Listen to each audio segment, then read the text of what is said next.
À présent, vous racontez l'histoire de la petite Lou, de son combat contre le syndrome de West et de la solidarité de son entourage. Lou, âgée de 3 ans, souffre de cette épilepsie du nourrisson qui l'empêche de marcher et de se tenir debout. En France, il n'existe pas de traitement adapté. Ses parents, qui résident à Saint-Cyr-sur-Loire, près de Tours, se battent au quotidien pour trouver des solutions. Une association destinée à récolter des fonds a vu le jour. Son nom, le Sourire de Lou. Reportage de Flavien Texier et Isabelle Racine.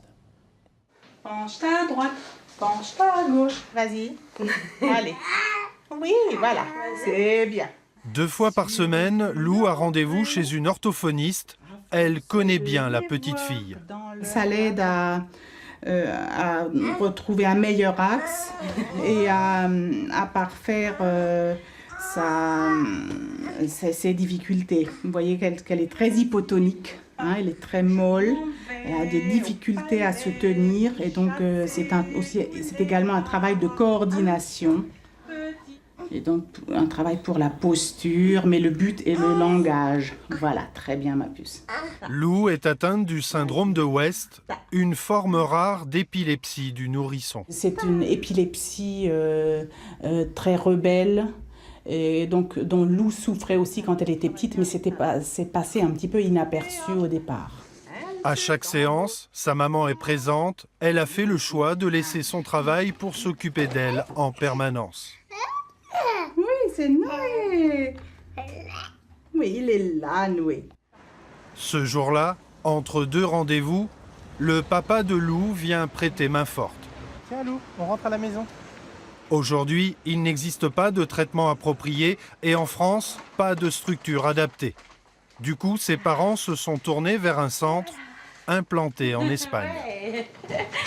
Allez, viens, on va jouer au cube. On va à son rythme, on va tranquillement en France. Alors qu'à l'étranger, on nous propose des centres où tout est réuni au même endroit, où on ne perd pas de temps entre deux consultations et où on enchaîne. Et donc tout est réuni et donc du coup on progresse plus vite parce qu'on fait les choses plus vite et mieux. Oui. Barcelone, en moins de 3 semaines, les progrès de Lou sont considérables. Oui. D'Espagne, ses parents sont rentrés avec une idée, installer à domicile un outil très pratique. C'est vraiment du bricolage, mais c'est ce qui nous permet en fait de verticaliser Lou. Donc ça, c'est vraiment que du bonheur depuis qu'on a ça. Tu plies et tu lèves. Allez, viens. Toutes ces méthodes qui sont proposées donc à Barcelone, en Ukraine, là où on va aller, je ne comprends pas pourquoi elles ne sont pas proposées en France. Et c'est nous, parents, qui devons trouver de nouvelles méthodes pour stimuler notre fille au mieux. Les soins à l'étranger coûtent très cher et ne sont pas remboursés. Les parents de Lou ont donc fondé une association pour récolter des fonds.